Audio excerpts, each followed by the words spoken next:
Ya, kita satukan hati kita, kita berdoa.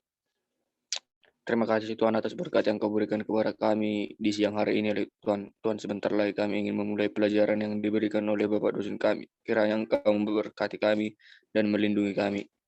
Semoga pelajaran yang diberikan Bapak dosen kami dapat menjadi pedoman dalam hidup kami dan pembelajaran yang baru bagi kami, ya Tuhan. Dengarkanlah dalam ini dalam nama Yesus Kristus kami berdoa. Amin. Amin. Terima kasih. 34 kalian. Kalian ini udah di kampus sekarang? Halo? Kalian ada di kampus? Ya? Di tingkat 2, Pak. Tingkat 2, Pak. Masih tingkat 2, Pak. Oh, jadi yang ini ngambil mata kuliah ini tingkat berapa rata-rata? Tingkat 2, Pak. Tingkat 2, Pak. Iya, tingkat 2 udah di kampus kalian. Ini udah di kampus sebagian yang tingkat 2. Udah, Pak. Udah. Oke. Yang pakai ini ada sama-sama pakai satu perangkat beberapa orang? Enggak, masing-masing pakai sendiri. Ada yang HP-nya udah rusak, Pak. Enggak, maksud saya nanti untuk daftar hadir supaya ketua kelas juga bisa melaporkan kalau ada pakai satu perangkat beberapa orang. Enggak, masing-masing pakai perangkat sendiri. Iya, Pak. Oke. Ya, nanti ketua kelas tolong buatkan daftar hadir ya. Ya, kita melanjutkan materi kita dari 2 minggu yang lalu. Kita sudah membicarakan tentang strategi PAK anak yang menyangkut kepada 4 ranah ya yang menjadi strategi PAK yang mau dicapai. Yang pertama, untuk membangun rasa percaya diri. Nah, jadi self confidence supaya anak mempunyai rasa harga diri, kepercayaan diri, dan mempunyai kepribadian yang mandiri. Nah, jadi itu persoalan-persoalan kepercayaan diri ya, confidence. Yang kedua, untuk mencapai tingkat intelektualitas. Nah, jadi untuk mencapai intelektualitas ini ya tentu anak harus mempunyai pengalaman, pengetahuan, kognisi, dan juga afeksi yang bisa menyentuh dan menambah wawasan. Yang ketiga, tentang disiplin diri. Nah, ini sangat penting karena dengan disiplin diri itulah dia akan bisa menjadi bertanggung jawab dan dewasa dalam ukuran-ukuran sesuai dengan kompetensi, sesuai dengan kapasitasnya. Nah, sekarang kita masuk ke bagian yang keempat, yakni karakter. Nah, jadi inilah yang terpenting dari keseluruhan kepribadian setiap orang ya, membangun karakter. Ya, inilah poin kita yang kita akan perbincangkan sekarang. Ya, saya akan coba share screen.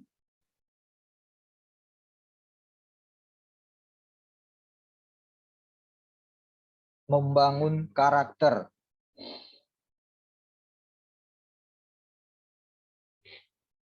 Bisa dilihat?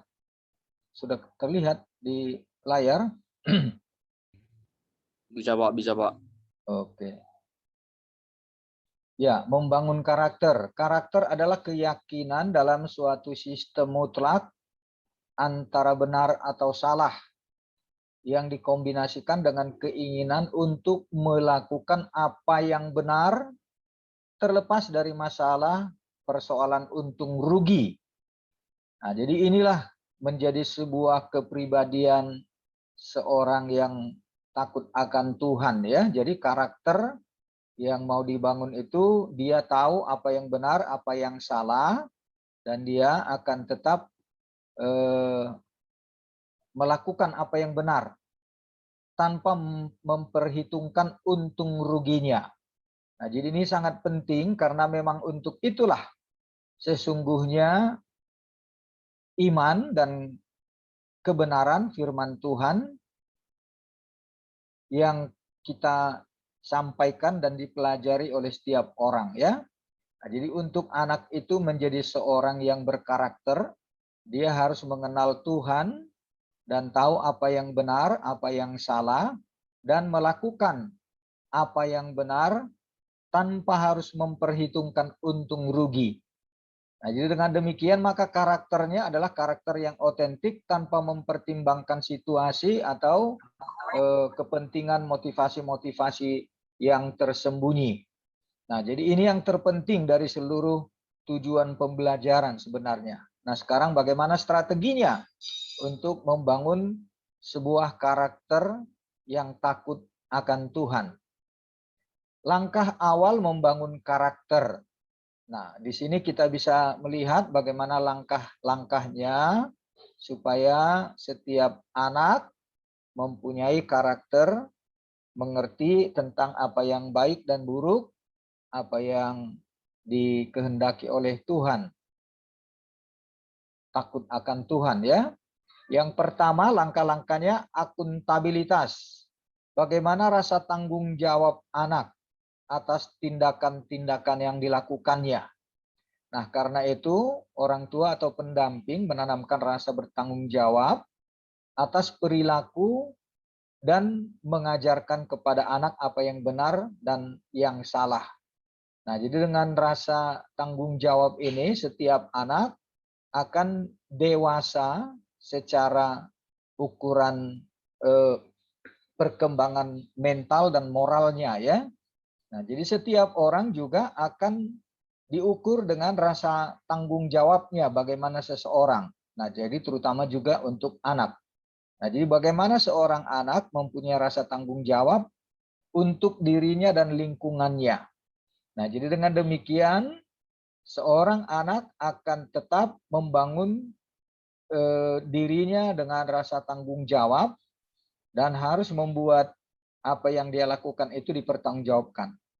Nah, jadi di dalam hal membangun karakter akuntabilitas inilah kalau anak-anak menghadapi tantangan, membuat sebuah terobosan atau keberanian untuk bertindak, berbicara ya, supaya dia mempunyai rasa tanggung jawab. Nah, jadi dengan apa yang dia lakukan, dia juga akan bisa mempertanggungjawabkan. Nah, jadi banyak hal yang kita bisa lakukan untuk setiap anak itu bertanggung jawab atas apa yang dilakukan atau sikap-sikapnya. Nah, jadi banyak contoh yang kita bisa terapkan ya, bagaimana anak supaya bertanggung jawab atas apa yang dia lakukan.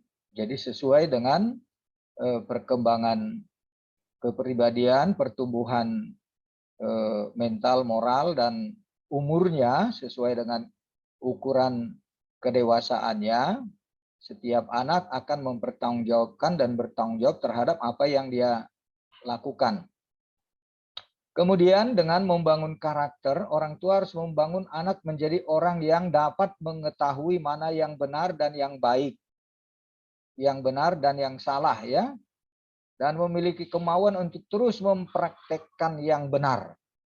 Dia tahu apa yang baik, apa yang tidak baik, tetapi dia melakukan apa yang baik. Ya, dengan demikian maka kepribadiannya sudah terbangun menjadi satu karakter yang tahu akan apa yang harus dilakukan dan apa yang tidak harus atau yang tidak boleh.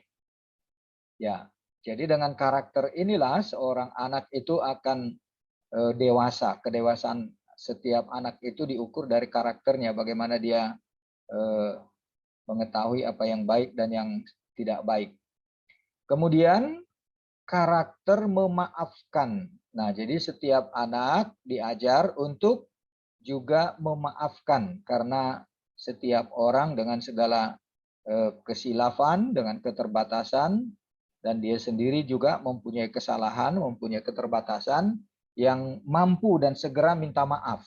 Nah, jadi sikap seperti inilah yang harus dimiliki karena setiap orang juga harus mengenal kekurangannya dan orang lain juga, temannya juga harus berikan pengalaman bersama untuk saling memaafkan ketika terjadi salah melakukan tindakan dan juga perselisihan. Nah, jadi untuk mudah memaafkan ya, kita harus mengajari anak untuk bersedia memaafkan orang lain. Memaafkan adalah cara terbaik untuk mencapai ketenangan pikiran dan mendapatkan kehidupan yang bebas dari rasa tertekan. Nah, jadi ini sulit bagi orang yang tidak mempunyai karakter. Jadi dengan kesiapan untuk memaafkan, orang akan segera bisa melepaskan pikirannya dari beban-beban, ketegangan, dan juga tidak akan membuat jadi stres. Jadi orang akan bisa mudah untuk memaafkan sesamanya. Ya, kemudian yang keempat ini humor, bagaimana anak-anak bisa diajak tertawa ya, tertawa dan bercanda dengan kegiatan-kegiatan yang membuat anak tertarik. Nah, jadi tidak hanya menyenangkan tetapi juga menyehatkan fisik dan mental. Nah, jadi termasuk di dalamnya adalah bermain role play ya, membuat kegiatan-kegiatan yang menyenangkan, menggairahkan, tetapi di dalamnya juga ada terbangun rasa kesehatan mental ya, yang menyehatkan mental. Nah, jadi karena itu maka setiap kegiatan-kegiatan sekolah minggu membutuhkan ada kegiatan-kegiatan di lapangan atau di luar gedung supaya anak-anak juga dibiasakan untuk menikmati kegiatan-kegiatan role play, kegiatan-kegiatan bermain. Ya, dengan cara seperti itu rasa keakraban dan juga yang menyenangkan, dan ada di dalamnya juga tertawa bersama, bermain berbagai kegiatan-kegiatan yang membangun rasa saling menghargai dan saling memberikan rasa hormat kepada sesamanya. Nah, karakter yang berikut bagaimana anak juga diajar, dilatih untuk mengatakan tidak untuk sesuatu yang memang tidak cocok dengan dirinya. Nah, jadi kepribadian seperti ini kadang-kadang sulit kalau kita terlalu menekan anak, apalagi kita mengatakan anak itu tidak tahu apa-apa. Dan orang dewasa tidak menghargai potensi diri anak atau pendapat anak, sehingga anak tidak mau mengeluarkan pendapatnya. Nah, karena itu perlu diberikan keberanian bagi anak untuk mengeluarkan pendapat yang berbeda dari gurunya atau dari orang lain.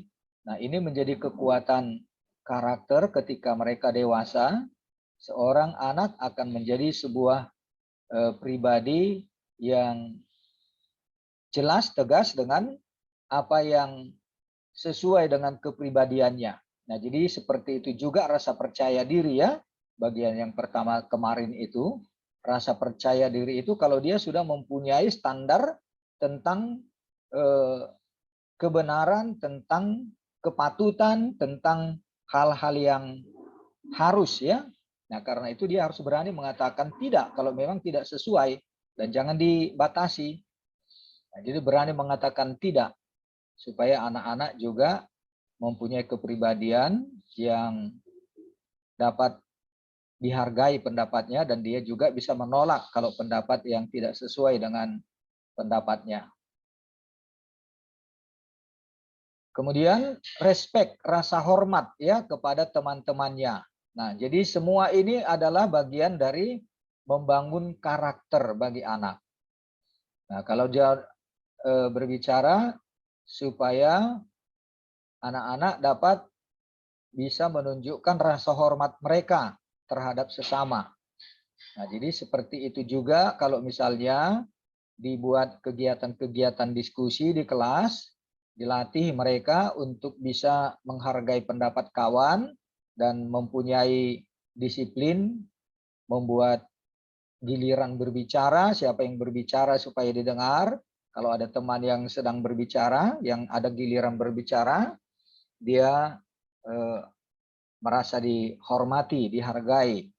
Tetapi kalau orang yang ada sedang berdiri di depan, sementara di belakang ada yang ngomong-ngomong, nah itu harus ditegur, diingatkan.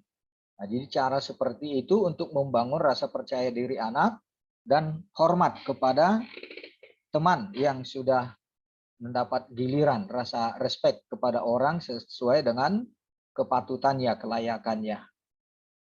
Ya, yang berikut mengajarkan kesopanan sejak dini. Nah, jadi hal-hal seperti inilah sebenarnya yang terutama menjadi tujuan dari pembelajaran untuk anak. Bukan sekadar untuk membangun intelektualitas, pengetahuan, tetapi terutama karakter dan jati diri.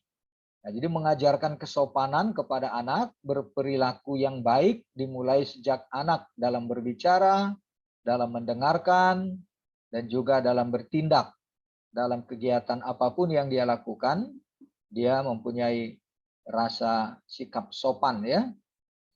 Kemudian, nah ini yang paling penting dan sulit di tengah-tengah lingkungan budaya kita, menunggu giliran, ya,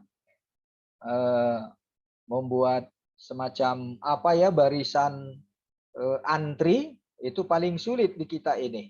Nah, jadi anak-anak juga harus dilatih. Nah, jadi anak-anak sukanya berkerubut ya, untuk saling mendahului. Nah, jadi itu harus diingatkan. Ini supaya budaya antri dilatih, jangan jadi berebutan. Ini paling sulit sebenarnya karena disiplin yang kita terapkan dan orang-orang dewasa di lingkungannya, kita-kita ini sulit untuk mengantri, untuk giliran ya. Ya, kompleks sekali persoalannya karena adalah macam-macam orang mau diistimewakan, mau diutamakan, didahulukan. Nah, jadi itu harus diajar, dilatih sejak kecil. Tapi itulah yang sulit. Tetapi yang sulit itulah yang harus diajarkan, diingatkan ya kepada anak-anak. Jika kita sedang sibuk berbicara dengan orang lain dan anak pun ingin menyampaikan sesuatu pada kita, maka dia harus mau menunggu atau kita juga mau mendengar sampai kita selesai dengan percakapan. Nah, jadi kebiasaan bergiliran ini juga dalam kegiatan-kegiatan bersama perlu dilatih ya, membuat role play. Ada banyak bahan-bahan role play. Kemudian yang berikut memberi salam. Nah, ini sopan santun bagi seorang anak dalam menyapa temannya, menyapa tamunya, menyapa orang tua dengan memberikan salam. Nah, ini di tradisi kita Batak agak sulit, tapi sekarang ini sudah lebih mudah ya. Kalau bertemu supaya berjabat tangan. Ya, tetapi karena COVID sekarang ini udah nggak bisa orang berjabat tangan. Tetapi itu yang mau dikatakan supaya jangan sungkan untuk memberikan salam. Dan jangan jadi angkuh, seolah-olah angkuh. Sebenarnya tidak angkuh, tetapi karena tidak dimengerti aja, nggak dilatih aja. Untuk memberi salam ya kepada setiap orang ketika berjumpa atau dalam kunjungan-kunjungan. Nah, jadi biasanya kalau di sekolah minggu harus dilatih anak itu untuk menyalam guru sekolah minggu. Dan kita juga guru sekolah minggu perlu melatih anak ketika mau masuk ke kelas atau sekolah minggu dilakukan menyalam ya. Nah, itu harus dilatih memang.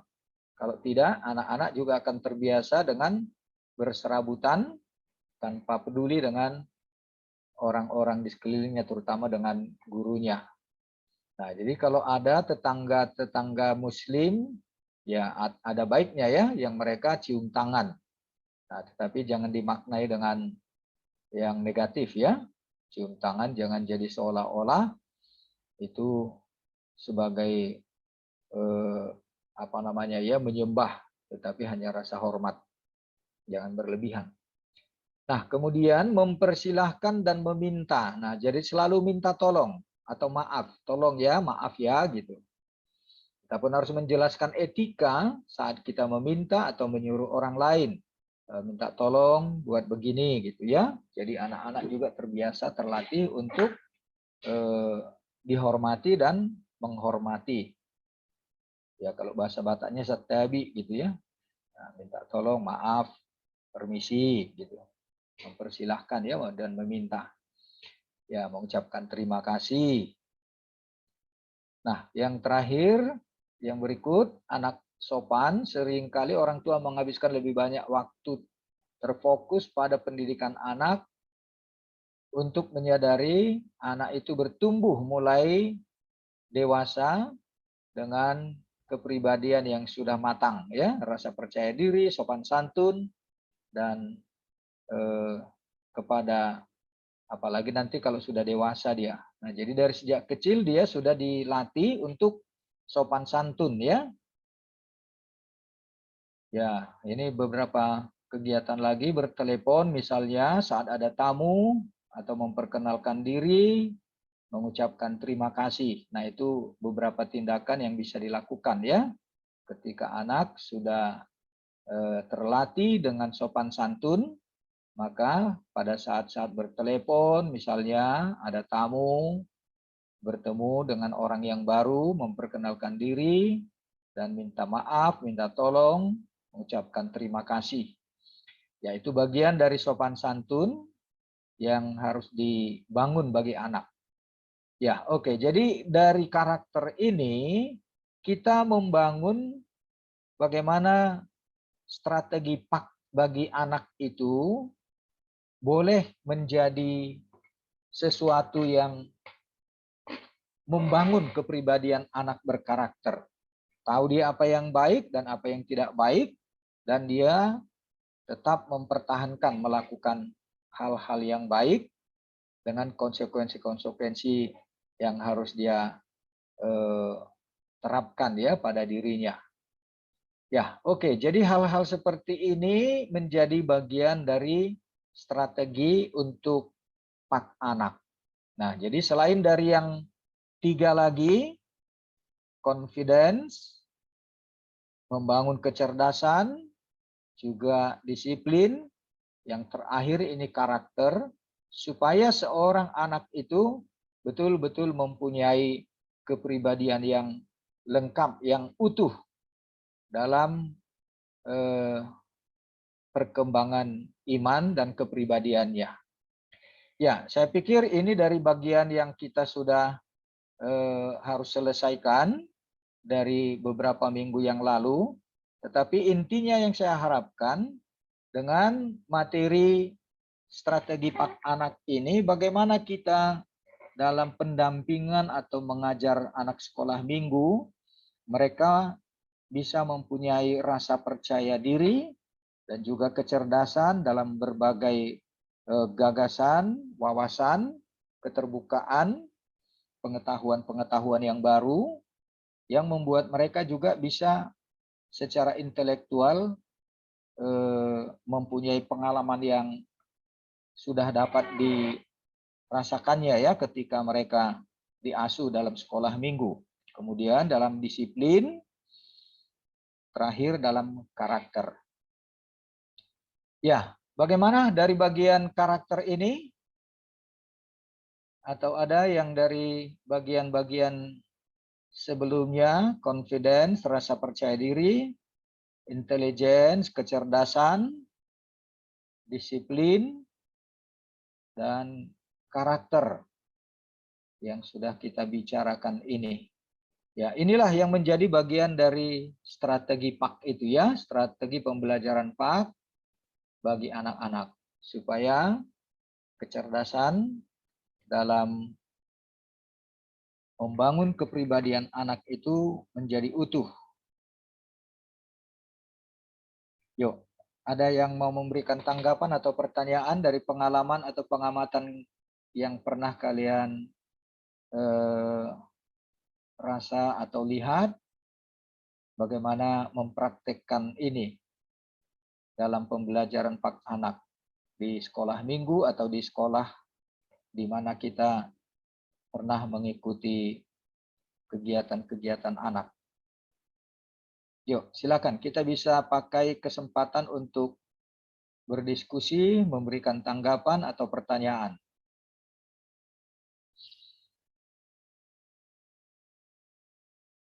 Silakan.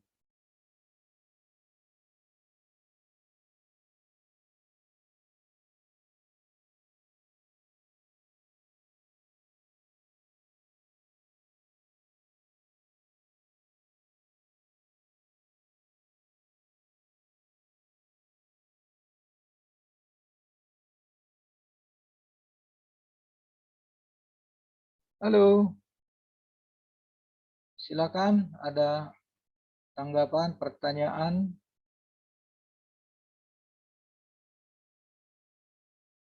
Bagaimana dari pengamatan atau pengalaman kalian ketika ada di gereja, di sekolah, atau di masyarakat, di kelompok-kelompok anak yang kamu pernah lihat dan ikut di dalamnya?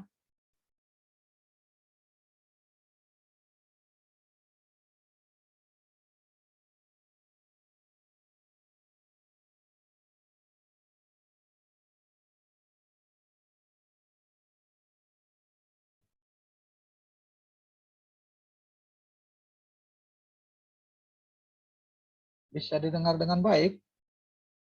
Ya, Pak. Coba. Ya.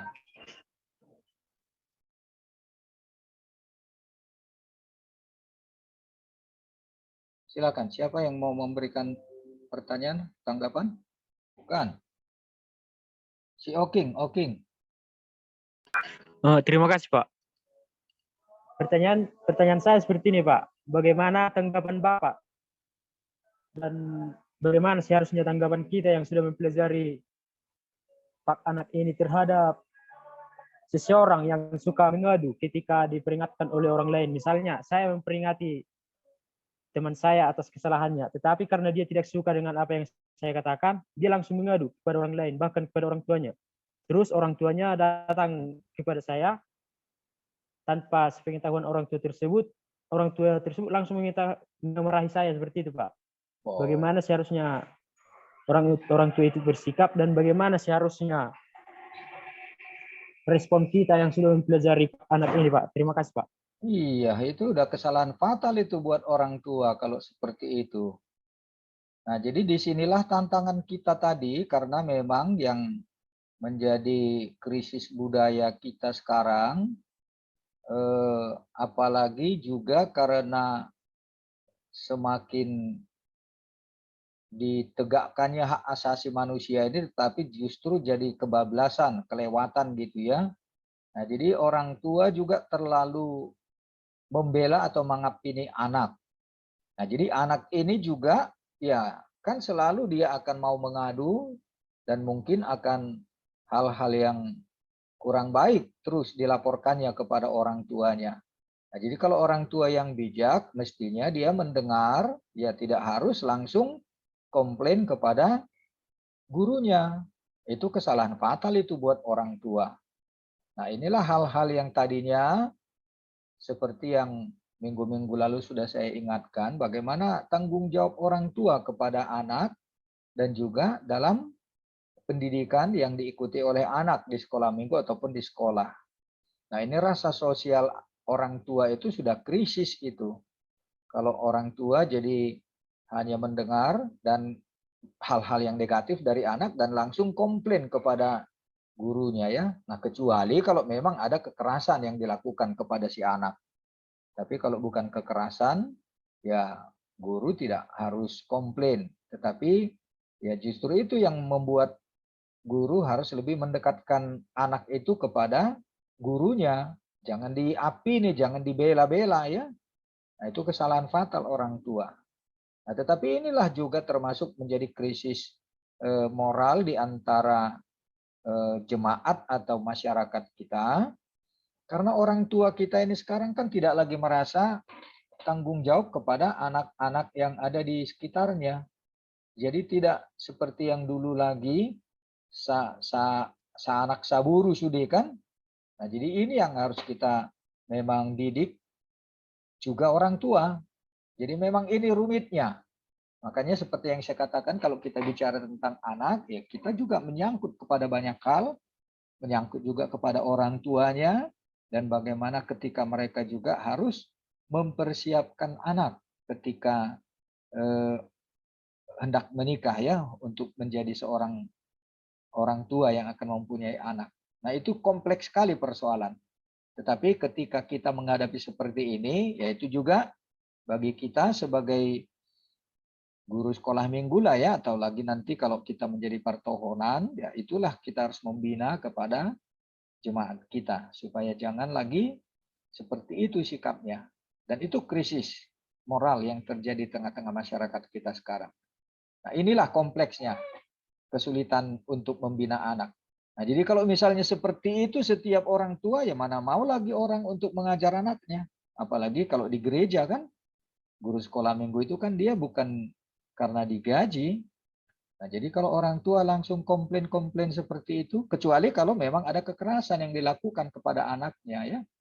Nah, karena itu juga tegas saya katakan kemarin-kemarin itu tidak boleh melakukan kekerasan kepada anak dalam pendidikan, apalagi di sekolah minggu di gereja ya, nggak boleh itu. Nah, tetapi harus kerjasamalah dengan orang tua. Nah, orang tua juga harus sadar bahwa untuk mendidik anak itu, apalagi dalam konteks gereja, ya tidak gampang, tidak mudah itu. Dan orang tua juga harus diingatkan atau sadarlah. Orang tua memang harus betul-betul mendukung pelayanan untuk anak sekolah minggu.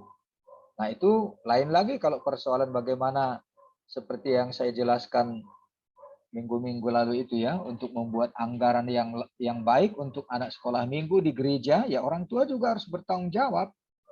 Orang tua juga harus mau memberikan sumbangsi kalau mereka sudah diberkati Tuhan ya. Jangan sungkan untuk memberi kepada gereja, khususnya dalam rangka pembinaan anak-anak sekolah minggu.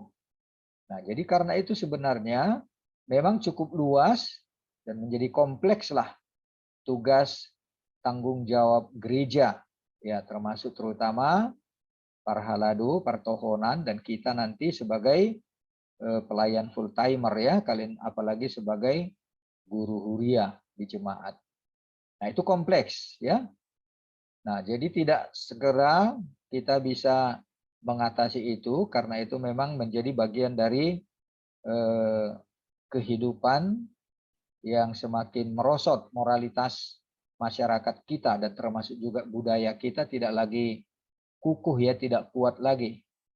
Kalau dulu budaya kita itu ya kuat sekali, masih tinggi sekali rasa hormat kebersamaan karena parmargaon atau karena ikatan-ikatan primordial. Tetapi sekarang ini ya justru jadi ke negatifnya ya, kurang mendukung untuk proses pendidikan anak. Ya, terima kasih. Begitulah. Itu menjadi bagian dari tantangan dan juga tanggung jawab kita. Oke, oke. Oke Pak, terima kasih Pak. Yuk. Yang lain?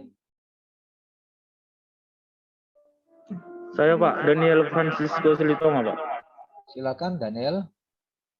Jadi Pak, gimana orang tua itu, omongan apa yang bisa dikatakan kepada anak yang suka ngadu itu Pak? Karena kalau kita bisa salah ngomong gitu kan Pak, nanti bisa-bisa anak itu tidak mempercayai kita sebagai bahan curhatan dia gitu Pak. Nah itu tadi, makanya memang tidak gampang untuk menjadi pendamping anak sekolah minggu. Apalagi ya jangan emosional. Nah itu yang saya minta tugas kemarin buat kalian kan, bagaimana untuk mengevaluasi diri untuk menjadi seorang pendamping guru anak sekolah minggu itu. Ya memang kepribadian kita juga harus sudah beres. Nah artinya juga ya kita perlu belajar dan mendapatkan bekal, keterampilan dan juga pengetahuan tentang anak, mendidik anak ya, mengajari anak. Dalam hal ini ya guru sekolah minggu juga harus dibina. Gereja juga harus memfasilitasi, membina guru-guru sekolah minggu yang mendidik anak-anak itu. Nah, jadi memang kalau gereja sudah mempersiapkan guru-guru sekolah minggu dengan baik, ya bukan hanya sermon, ya sermon itu harus, ya wajib. Sermon guru sekolah minggu itu wajib itu. Nah, tetapi nggak tahu apakah bisa dilaksanakan di gereja kita. Sermon guru sekolah minggu ya. Dan kita harus pimpin itu. Full timer ya. Nah, enaknya kalau ada guru-guru yang memang jemaat kita itu bisa membantu. Nah, apalah dimanfaatkan lah supaya ya kalau kita yang mengerjakan semua itu, apalagi satu jemaat hanya satu full timer, ya memang nggak terlayani lah ya. Nah, karena itu kita perlu kerjasama dan kita berdayakan potensi-potensi yang ada. Para tenaga-tenaga profesional yang ada di anggota jemaat kita itu guru, pendidik, atau bagian-bagian medis yang kita bisa ajak kerjasama. Nah, jadi dari bidang disiplin atau profesi jemaat kita yang ada, ya kita harus mendata. Kita juga bisa membangun pemberdayaan jemaat kita itu untuk mengarahkannya kepada pendidikan anak atau untuk pendidikan-pendidikan seksi-seksi yang lain ya, remaja, naposo dan selanjutnya. Nah, itu menjadi satu wawasan yang harus kita miliki lah sebagai calon-calon pemimpin di jemaat ya. Nah, dalam hal ini untuk anak ya memang lebih membutuhkan konsentrasi atau perhatian dan bahkan biaya juga keterampilan, skill yang harus lebih serius untuk mendampingi anak-anak. Oke, si Nathanael. Silakan Nathanael. Ya, Pak. Baik, Pak. Terima kasih, Pak. Saya mau bertanya, Pak. Bagaimana, Pak, menanggapi atau meladeni orang tua yang membela anaknya itu, yang udah anaknya itu salah tapi tetap bersikeras itu untuk membela, Pak. Bagaimana, Pak? Terima kasih, Pak. Kayaknya banyak kasus seperti itu sekarang ya. Jadi terbalik. Ya ini yang saya katakan tadi berulang-ulang, ini terjadi krisis moral. Dan kayaknya ini sudah menjadi banyak kasus-kasus seperti ini. Ya itu memang menjadi bagian tanggung jawab gereja lah ya. Tetapi bukan sekadar tugas personal kita. Karena ini kita sudah menyangkut kepada tanggung jawab bersama. Dan terutama jemaat sebagai gereja, sebagai pendidik pendidikan moral. Nah, jadi orang tua juga harus sebenarnya mempunyai tanggung jawab untuk pendidikan anak. Nah, jadi bukan hanya orang tua si anak, tetapi juga semua orang dewasa di dalam gereja supaya mempunyai rasa tanggung jawab. Nah, tetapi inilah krisis yang kita sedang hadapi dan bahkan kalau kita tidak melakukan perombakan cara pelayanan kita, ya ini akan semakin runyam, semakin parah. Karena rasa egoisme, individualisme itu akan semakin tinggi.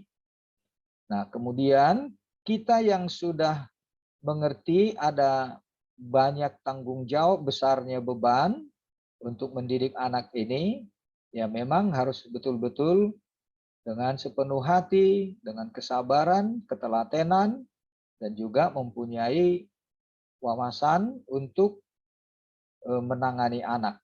Nah, jadi karena itu, bagaimana orang tua masing-masing warga jemaat itu juga dilibatkan.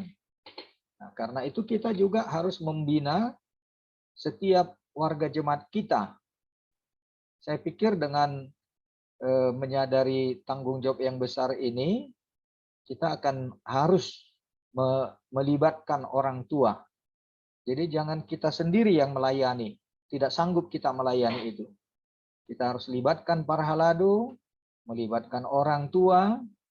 Ada yang mempunyai profesi-profesi yang terkait, kita ajak untuk terlibat di dalam pembinaan anak-anak di gereja. Anak dan remaja lah ya. Nah, jadi tidak gampang, itu tidak mudah. Karena kalau kalian sudah 3 orang tadi mengatakan itu kasus yang terjadi, ya memang itu yang saya wanti-wanti tadi, karena kita sudah cenderung menjadi individualis, tidak lagi menganggap anak orang lain itu sebagai anak kita. Nah, jadi di gereja juga banyak terjadi krisis moral seperti itu. Kalau gereja tidak berbenah, ya untuk selanjutnya akan semakin sulit kita menghadapi tantangan dari pola pikir dan juga sikap-sikap yang tidak etis, yang sudah tidak berlandaskan norma-norma moral lagi di tengah-tengah jemaat kita. Nah, tetapi saya pikir keprihatinan kita yang paling besar inilah, karena setiap orang tua tidak lagi merasa bertanggung jawab kepada yang bukan anaknya sendiri. Nah, di jemaat itu harus disadarkan, diingatkan. Nah, ini memang sulit, tetapi itulah tantangan dan tanggung jawab kita. Iya, begitulah. Terima kasih, Pak. Tidak gampang ya, tidak gampang. Tetapi harus kita hadapi, kita harus atasi itu. Itu menjadi tanggung jawab kita. Baik, ada lagi? Bagaimana dari pengalaman kalian melihat dan mengamati di gereja masing-masing? Kepedulian Parhaladu, juga tanggung jawab orang tua bagi pelayanan anak-anak di gereja kita, sekolah minggu.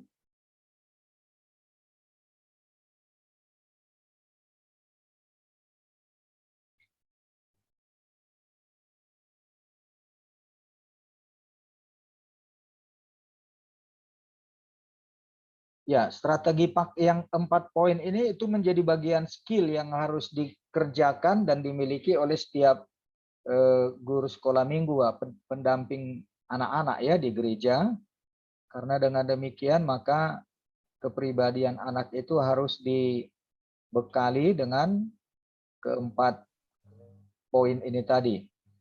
Rasa percaya diri, intelektual, intelijen, kecerdasan, disiplin, dan karakter perilaku. Ini yang terpenting bagi pendidikan anak-anak di sekolah minggu. 4 anak lah ya.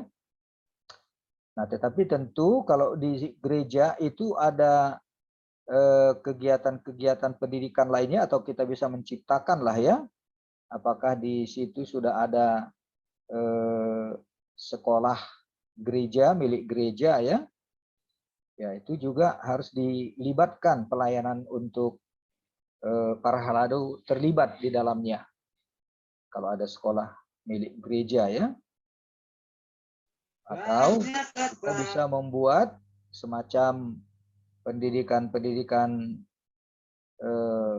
informal atau non formal, dibuat kegiatan untuk anak-anak ya, seperti PAUD lah gitu ya, atau yang tidak formal tetapi ada kegiatan hari holang gitu ya, seperti PA untuk anak-anak atau ibadah untuk anak-anak pada hari-hari yang lain selain hari Minggu. Dan itulah kompetensi yang harus kita miliki. Kita harus mengembangkan bagaimana cara pendekatan, strategi untuk bisa memberikan, mensupport apa yang harus dicapai bagi pendidikan anak sekolah minggu di gereja. Oke, ada lagi? Dari pengalaman yang lain bagaimana?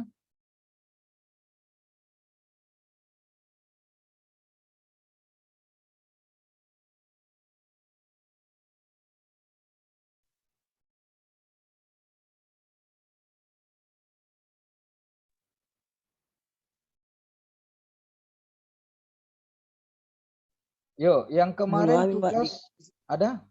Siapa tadi? Oh, Pak. Siapa? Adi Gopas, Pak. Ya, Adi Adi Gopas. Gopas. Mulai Pak, mau digaris karakter seorang anak ini, kami membentuk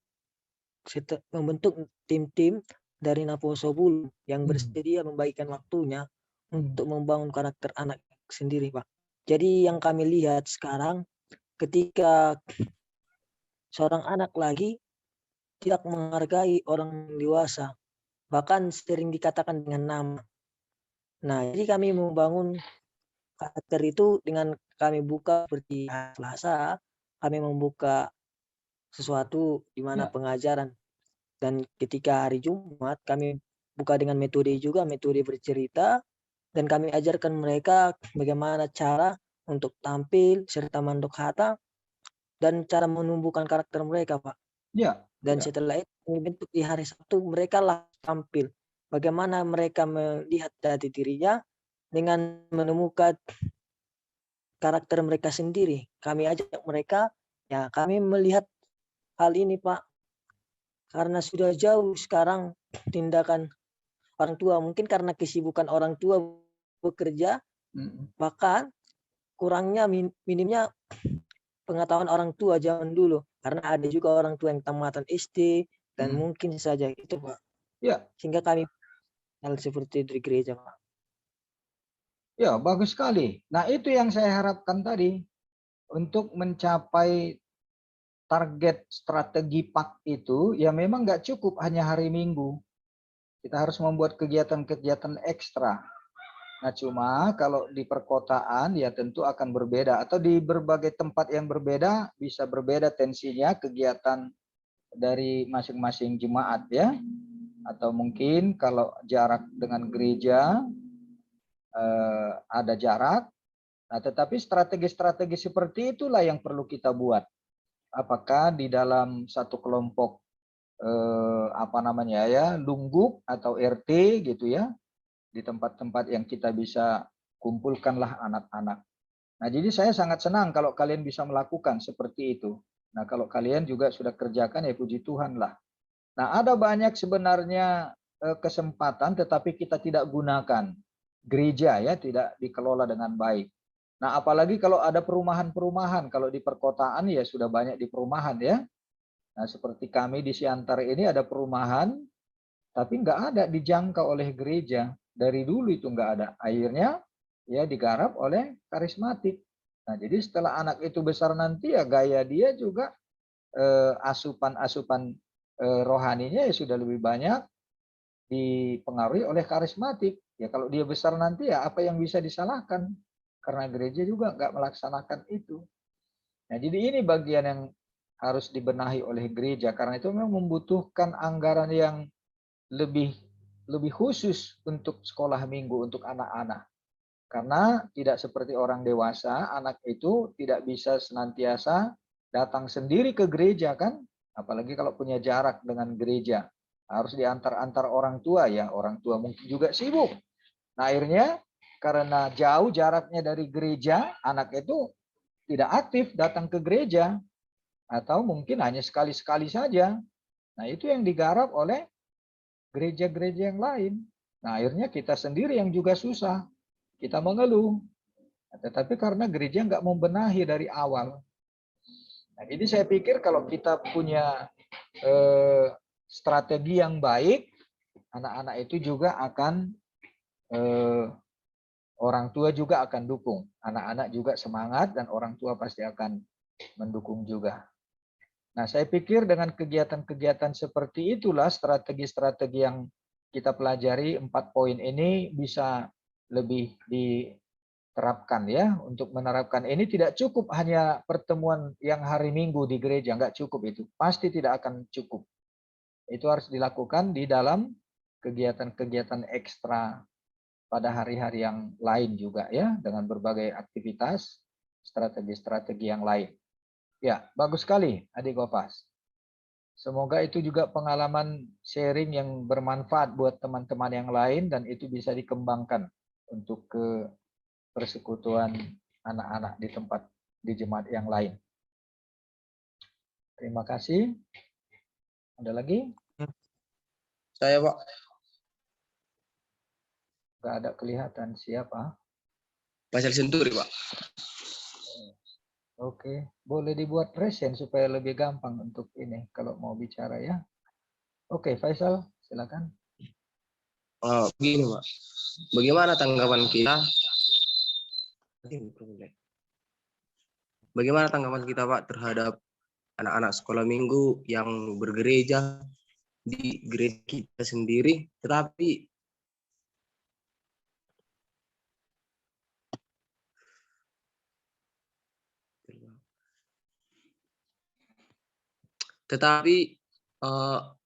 enggak ruas HKBP Pak. Dan saat bulan 1 sampai bulan 10 itu mereka tidak datang mengikuti ibadah. Tetapi setelah bulan 11 dan 12 agar ikut berliturgi, mereka begitu Pak. Ya, pada prinsipnya kita senang ketika ada anak-anak datang. Cuma itu kan hal teknis, apakah dia warga jemaat kita atau bukan. Nah, jadi kalau kita sebagai gereja yang melayani, kita tidak usah persoalkan dia itu warga jemaat mana. Cuma jangan jadi ada clash dengan jemaat asal dari keluarga, orang tua dari si anak.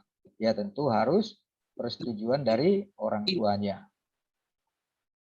Gimana maksudnya? Dari setelah selesai Natal atau tahun baru Pak, mereka rajin. Saat Natal dan tahun baru sebelum Natal lah, mereka rajin. Tetapi selesai tahun baru dan berliturgi nggak datang Pak. Terus waktu mau bagi liturgi datang orang itu heboh-heboh karena dikasih liturginya marah-marah Pak, gitu Pak.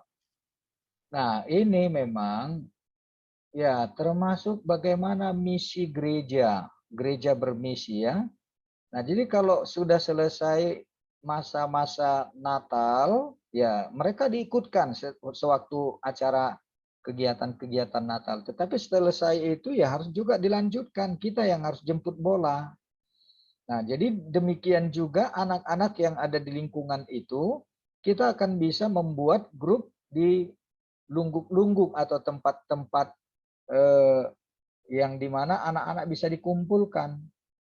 Nah, jadi memang ini secara operasional membutuhkan tenaga dan juga biaya.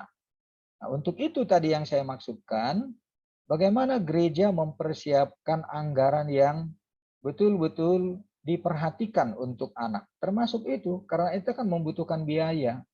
Nah, jadi guru sekolah minggu juga harus difasilitasi supaya di hari holang, ya bukan hanya hari Minggu, dia bisa melakukan pembinaan untuk anak-anak di tempat-tempat yang agak jauh dari gereja. Kecuali kalau di satu gereja itu ya jemaatnya hanya ada di sekitar lingkungan gereja yang bisa terjangkau dengan cepat lah ya, dengan jalan kaki kah gitu.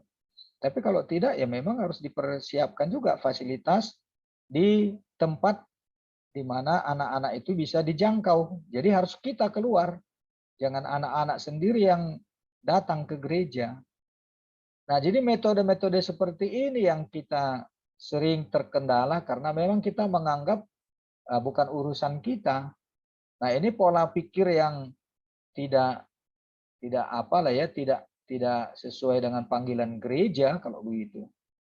Nah, kita harus menerima atau bahkan kita jangkau mereka di tempat kalau mereka masih mau dibina. Nah, jadi saya pikir ya pola pikir yang seperti itu harus kita ubah. Ya kita terima saja dia, tetapi setelah itu ya kita tidak lanjuti. Nggak usah dibatasi. Nah, itu kan sukacita sorga itu. Malaikat di sorga pasti akan sukacita kalau semua anak ikut dalam kegiatan-kegiatan yang kita lakukan. Pelayanan kita akan semakin dirasakan, semakin luas gitu.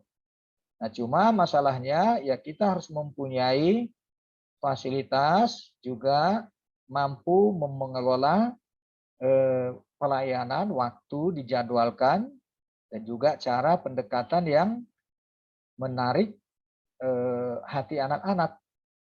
Dan nanti orang tuanya pasti akan dukung itu. Jadi dengan demikian saya yakin bahwa orang tua pun akan secara ini juga ya terbuka hatinya untuk memberikan dukungan. Nah, tetapi bukan itu tujuan kita, bukan itu tujuan pelayanannya, tetapi itu spontanitas pasti akan datang. Nah, jadi kadang-kadang kita terlalu kaku, ya. Gereja kita ini terlalu kaku kalau dia tidak jemaat kita terdaftar, ya kita tidak mau melayani. Nah, apalagi untuk anak-anak, yaitu nggak ada kesalahan anak-anak, itu orang tuanya. Nah, jadi orang tua yang lemah dalam tanggung jawab, nggak persoalan apakah dia warga jemaat kita HKBP. Nah, kita sudah melakukan tugas kita bagi anak-anak. Nah, jadi selagi masih ada orang yang mau datang, ya sedangkan yang bukan Kristen pun kalau mereka mau, ya kita harus jangkau kan, itu penginjilan. Itulah marturia gereja yang harus dilakukan kepada orang-orang yang bukan jemaatnya. Nah, saya pikir pola pikir yang seperti ini yang harus kita miliki. Jangan terlalu formalistik sehingga yang bukan jemaat kita, yang tidak terdaftar, yang tidak bayar iuran, itu contohnya ya, nggak dilayani. Jadi pola-pola seperti ini memang sangat sulit di kita ini. Karena kita sudah menganggap gereja itu seperti satu tembok apa ya, tembok kerajaan atau apalah yang nggak bisa ditembus. Nah, justru harus kita hancurkan tembok-tembok seperti itu. Nah, jadi pola pendidikan atau pengajaran gereja jangan dibatasi oleh persoalan organisasi. Kita harus melihat ini sebagai tuaian jiwa. Nah, tetapi hal-hal seperti ini pasti akan sulit kita. Karena jemaat kita sudah mungkin terkotak-kotak ya. Apalagi para haleluya kita, zona ruas deh dibilang gitu kan. Nah, kita sebagai hamba Tuhan ya, kalian nanti akan menjadi full timer, ya pola pikir seperti ini harus dirombak lah. Nah, memang ini yang sering menjadi kendala bagi kita. Dan saya terus terang juga seperti ini sering saya berhadapan dengan para haleluya zona ruas deh dibilang gitu. Nah, tetapi sudah kehilangan misi. Apa yang kita layani orang-orang itu dibilang. Nah, itu kan pandangan orang yang tidak mengerti arti penginjilan. Gereja harus menginjili, kita harus keluar. Bahkan bila perlu ke orang-orang yang tidak seiman itu pun kalau kita masih bisa ya. Ya, tetapi tentu dijaga etikanya, jangan jadi seperti ada pemaksaan atau menyinggung, membuat terjadi konflik sosial. Yang karena kita mau pengaruhi, menarik-narik untuk menjadi jemaat kita atau yang bukan Kristen supaya menjadi Kristen, itu yang dikatakan kristenisasi. Nah, jadi tidak ada hubungan dengan itu ya, bukan kristenisasi. Tetapi karena memang misi kita, tugas kita harus melayani semua orang. Apalagi ini untuk anak. Ya, untuk anak ini yang paling penting, paling rawan ya. Nah, bayangkan kalau tidak dilayani oleh siapapun gereja, ya bagaimana imannya itu nanti? Iya. Bagaimana Faisal? Atau ada yang lain yang kamu belum sampaikan dari Ya, pengalamanmu udah, itu? udah, Ya, Pak. jadi pola pikir kita yang harus dirombak ya. Oh iya, Pak. Apalagi untuk Memang anak-anak. ya anak-anak itu sendiri memang malas, Pak. Tapi kan gereja orang itu jauh-jauh, Pak. Jadi KBP aja. Anak-anak sendiri itu yang malas. Tapi kan gitu kan, Pak. Jadi rajin orang itu. Itu dia, Pak. Ya.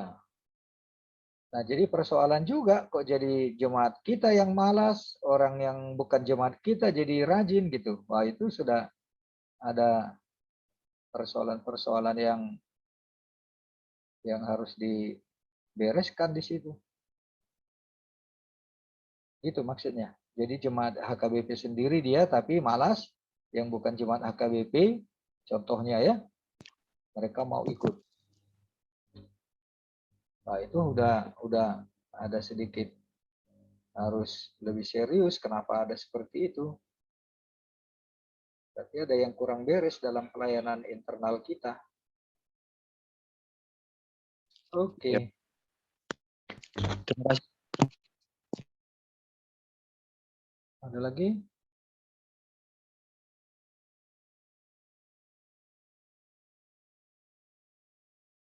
Ya, jadi dari beberapa pendapat yang kalian sudah sampaikan ini, bagaimana dalam strategi PAT untuk membangun rasa percaya diri, juga kecerdasan dan disiplin serta karakter anak. Ya, karena mereka itulah yang akan menjadi masa depan dari gereja dan juga bagi dunia ini ya. Itu tugas yang paling fundamental dari gereja.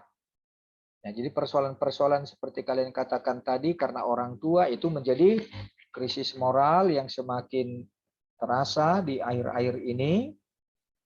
Termasuk juga bagaimana gereja harus peduli kepada pelayanan anak dengan menyediakan fasilitas dan anggaran yang lebih baik supaya anak-anak jangan jadi tercecer. Yang ketiga tadi bagaimana kalau bukan warga HKBP atau warga jemaat yang kita layani itu mereka tetapi mau ikut. Ya, itu yang menjadi sukacita sorga. Ya, mungkin kita jadi terbeban, tetapi itulah yang dikehendaki Allah ya. Ini menyangkut anak, masa depan gereja, dan tugas panggilan gereja untuk menuai jiwa. Dan itu semua membutuhkan tenaga dan juga biaya fasilitas.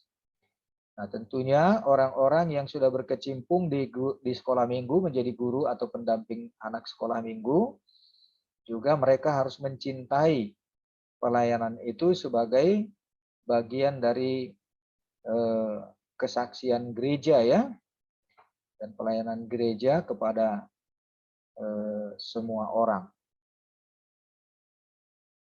Oke, masih ada? Oh, ini tinggal 45 pada keluar.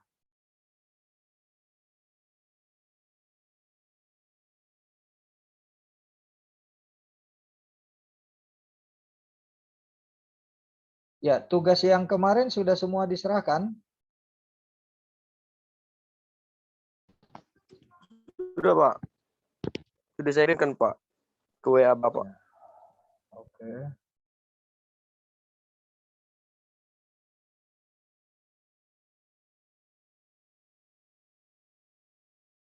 Masih ada? Silakan. Kita pakai kesempatan ini untuk sharing dari pengalaman, pengamatan, apa yang kalian rasa masih perlu, kendala apa yang dihadapi.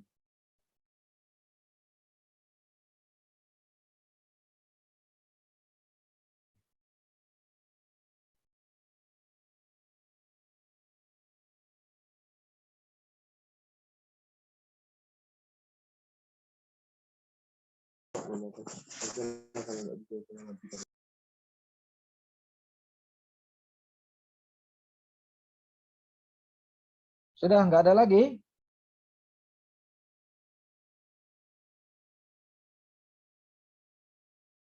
Oke, kalau tidak ada, saya minta untuk kalian membuat semacam analisa ya dari kelompok di mana kamu pernah melayani atau aktif untuk membuat semacam analisa tentang pelayanan anak sekolah minggu dengan analisa SWOT ya. Apa kekuatan dalam pelayanan jemaat yang kamu ikuti? Apa kekuatannya? Contohnya potensi-potensi apa yang dimiliki ya? Apa kelemahannya?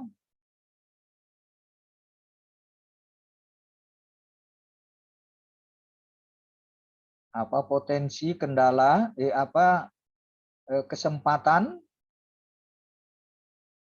Dan apa tantangannya? Buat analisa ya di dalam komunitas anak sekolah minggu atau anak-anak di kampung di mana kamu aktif ya.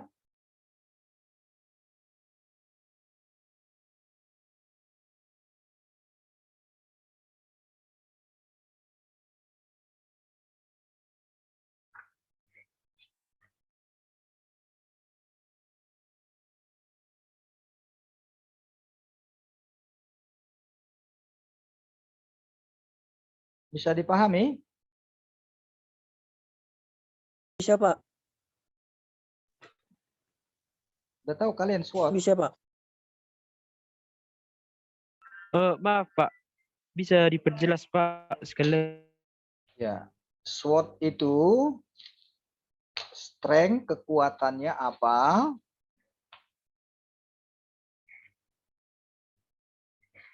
Weakness itu kelemahannya apa?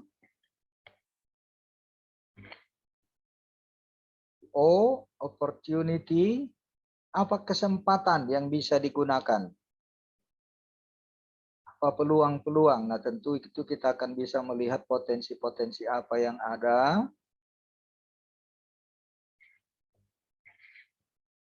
Threat itu tantangan. Apa tantangannya? Apa kendala?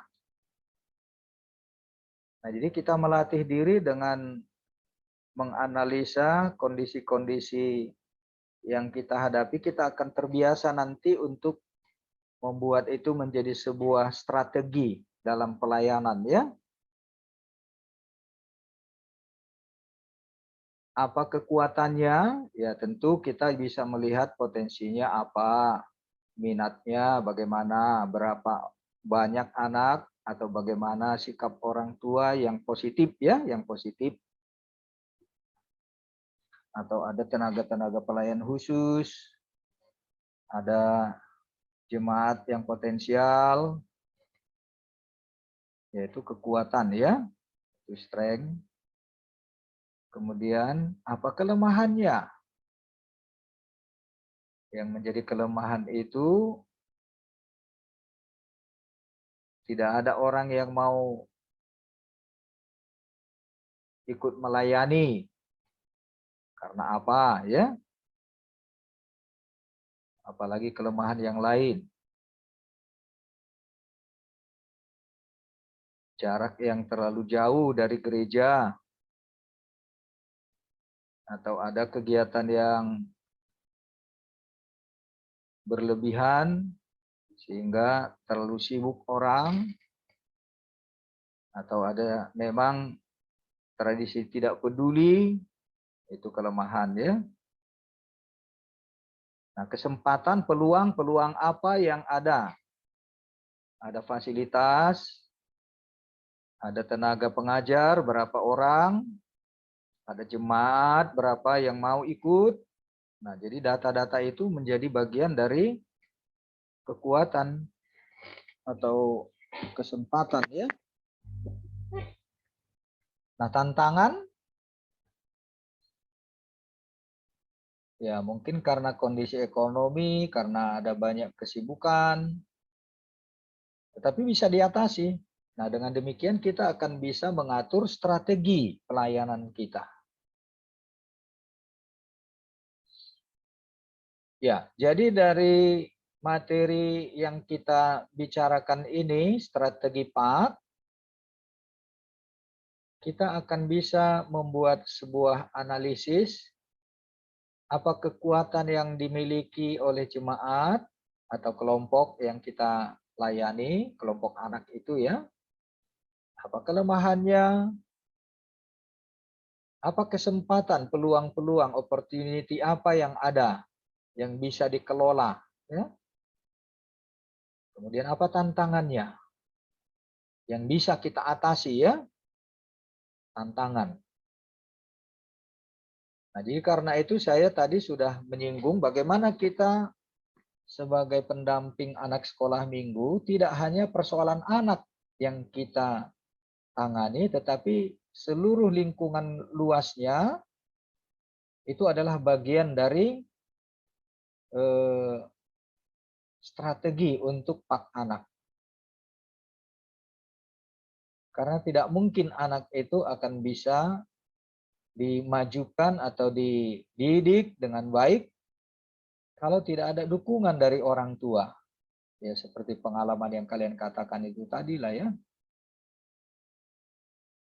Jadi dengan kita bisa menganalisa ini, kita bisa menguraikan dan melihat jalan keluar. Apa yang kita harus lakukan? Pendekatan-pendekatan apa? Atau mungkin guru sekolah minggunya kurang punya wawasan atau keterampilan, atau kurang bahan alat-alat peraga ya, media pendidikan, karena tidak difasilitasi oleh gereja gitu ya. Atau bahkan juga mungkin parhaladonya yang tidak peduli. Atau sikap budaya yang tidak lagi saling menghargai, tidak saling menghormati. Nah, itu menjadi banyak kelemahan ya. Nah, itu bagian-bagian yang harus kita amati menjadi strategi dalam Pak Anak.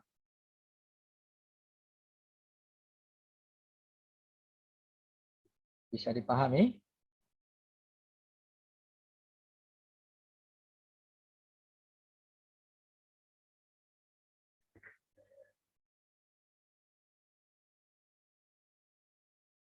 Ya, jadi saya harapkan ini betul-betul menjadi bagian dari analisis terhadap komunitas anak di mana kamu aktif, atau kamu harus punya aktivitas lah ya. Saya minta ini 1 bulan waktunya supaya kalian betul-betul bisa terlibat, involved di dalam kegiatan pendampingan anak. Nah, kalau misalnya kalian belum ada aktivitas, ya kalian libatkanlah dirimu atau bentuklah kelompok di mana kamu dan orang yang bisa kamu ajak untuk mempunyai binaan, warga binaan anak-anak ya.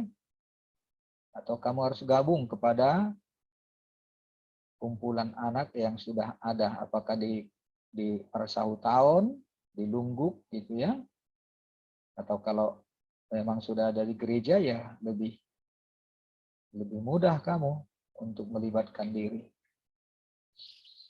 Ya, saya pikir dengan membuat analisis seperti ini dari strategi yang saya sudah sampaikan, 4 menjadi sasaran strateginya itu, kamu akan bisa secara nyata nanti semakin punya keterampilan, punya kecermatan untuk melihat masalah dan punya gagasan-gagasan untuk solusinya. Oke, udah bisa dipahami? Tugas analisa terhadap kelompok anak-anak. Apakah itu anak sekolah minggu di gereja, atau anak-anak di mana kamu bisa terlibat. Nah, jadi dengan demikian kamu sudah bisa mempunyai basis data dan analisa yang sangat berguna itu untuk mengembangkan pelayanan yang mengena ya, yang tepat guna dan mencapai sasaran strategi yang 4 itu ya.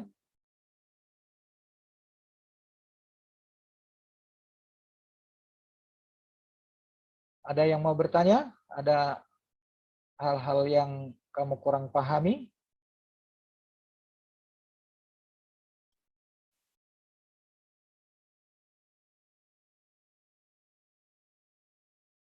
Kalau dari praktek sekolah kita ini ada yang khusus untuk diarahkan kepada anak sekolah minggu? Tugas praktek.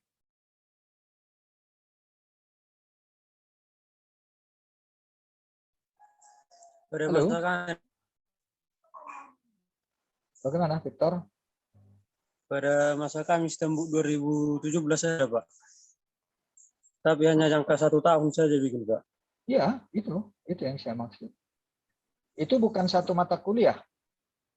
Bukan, Pak. Oh, berarti itu untuk kegiatan praktek lapangan ya? Iya, Pak. Oke, bagus. Itu yang saya harap. Nah, jadi kalau seperti itu tentu kalian akan lebih terampil, lebih mengenal, bersentuhan kepada kelompok anak-anak. Ya, kami juga waktu di STT Jakarta saya seperti itu.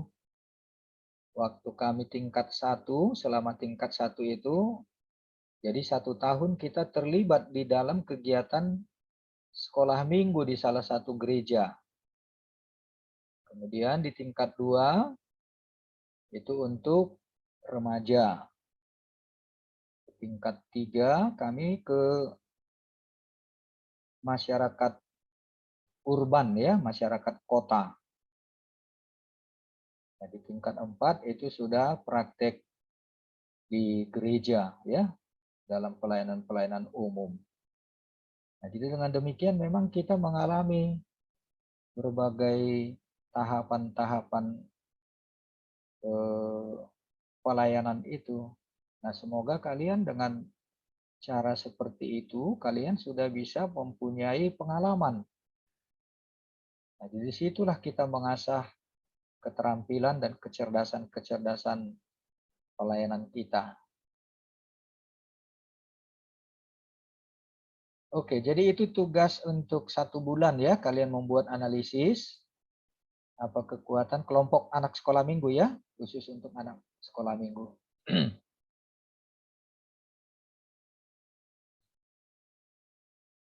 Baik, kalau sudah kira-kira bisa dipahami,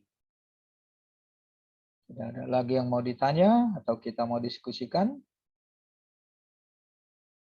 kita akhiri saja.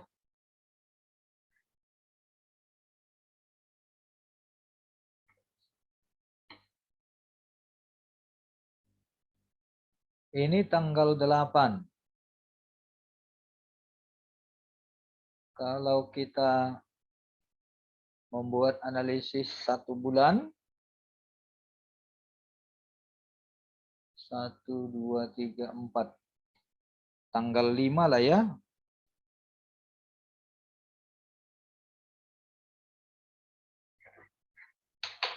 Tanggal 5 November.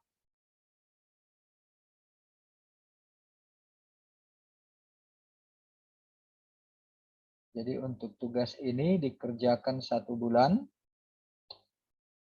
Kalau kalian belum punya kelompok dampingan anak-anak, masuklah, terlibatlah. Akan lebih mudah kalau ada yang memang sudah aktif di gereja ya, untuk sekolah minggu. Silahkan kamu mencari tempat di mana kamu bisa terlibat. Oke, baik. Kita boleh akhiri kalau tidak ada lagi. Pak Ketua tolong nanti dibuat daftar hadir ya. Si Walfaret, tolong buat daftar hadir nanti ya. Iya, Pak. Oke. Mari kita akhiri, kita berdoa.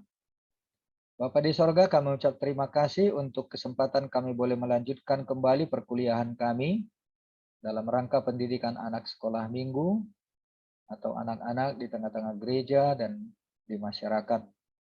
Biarlah kami juga Tuhan semakin Kau berikan sukacita, kegairahan untuk menjadi pendamping bagi anak-anak, di mana Tuhan juga menempatkan kami sebagai hamba-Mu. Berkatilah setiap anak-anak-Mu ini dalam proses mereka membekali diri untuk menjadi hamba-Mu. Kami akan melanjutkan aktivitas kami yang lain. Tuhan kiranya memberikan sukacita dan karunia untuk kami dan menyelesaikan tugas-tugas kami sepanjang hari ini dalam penyertaan Tuhan. Dalam nama Tuhan Yesus kami berdoa. Amin. Oke, selamat sore. Tuhan berkati ya. Horas.